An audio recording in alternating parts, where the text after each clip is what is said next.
always interested in creating something that is alive, and resin allows me to do that because it flows like water and I can capture something mid-motion. So what I'm doing is using the resin to create pools. So I'll create these sculptural objects that are embedded in them, and so it looks like a tide pool, or I'm able to capture glitter in it so there's sparkle like that was the water that was running down it. And so it allows me to capture an alternate dimension in a new way.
So here I'm putting on the base layer of my glaze, and so I end up putting about 6 layers of glaze on here for the bottom portion, and then I do the gold on the top. But this is the start of the lava glaze process, and this syringe helps me get it into under the drips and all the crevices that I'll ultimately have to come back and clean up and paint a little bit as well. But this is the beginning of the dense layering that I do. And it's really important that these glazes are thick.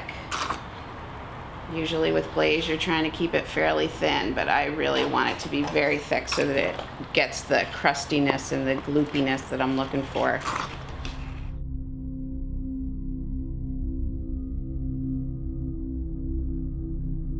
As I layer the glaze, it's going to become denser, and that way I can get multiple layers of colors.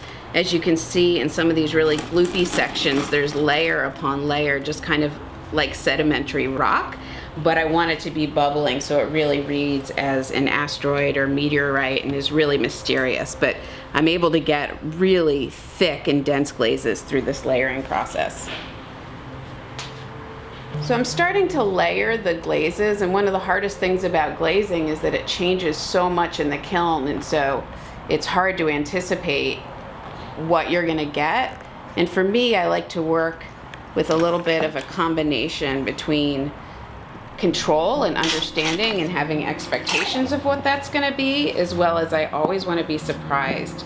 And so this layering allows me to be a little bit more surprised too, which is what's really rewarding to me. So now I'm starting to do layers of washes. I try and get the bottom layers really thick with glaze, but then I come back in with brighter colors on the top to create some highlights of color. So I really want this to be uneven. And so I'll come in with an underglaze, because that's usually going to give me a more opaque finish. And again, I'm really not too careful with the thickness in the application, because I want there to be a lot of variation. You know, I'll plane it kind of thick and then come back with water to thin it out, or I'll dry brush it sometimes. So I do a combination of those two techniques.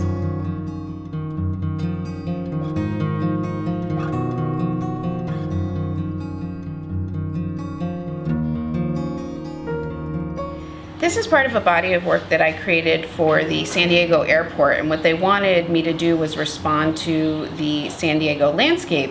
And for me, that was thinking about California as an idea, the California dream. And with these works, I particularly wanted to think about the ocean, which to me is a place that's really, really terrifying and beautiful at the same time. So I wanted to cultivate these crystals. These are crystals that I grow onto the form. I have these separate parts that pop out. I grow the crystal, and then I can connect it to my ceramic forms, which are layered with glaze really important to me that these have a real cantilever and they're playing with balance in the work as well. I like these little forms that read as like crab legs or spider legs or seaweed or fringe. So trying to create these forms that live in multiple spaces while thinking about that idea of the ocean as a place full of terror and beauty.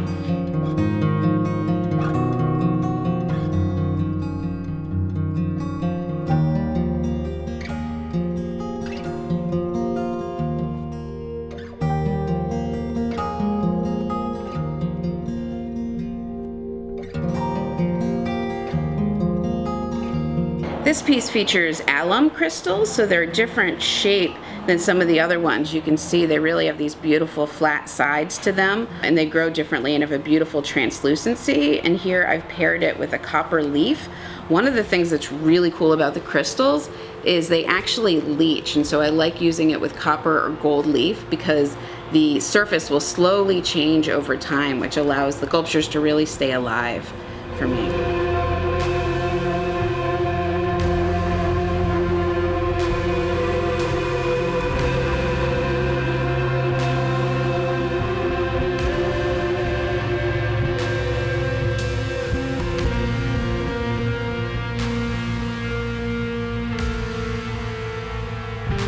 Recent works I've been using a lot of gold luster. That's a final finish. It's real 22 karat gold on here.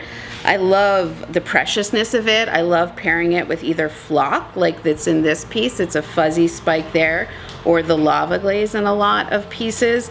On this one in particular, I also have a holographic finish on top, so it's gold layered with mother of pearl, which is giving you a rainbow on top of the already gold surface. But it's so luscious and creates a really beautiful reflective finish for these works.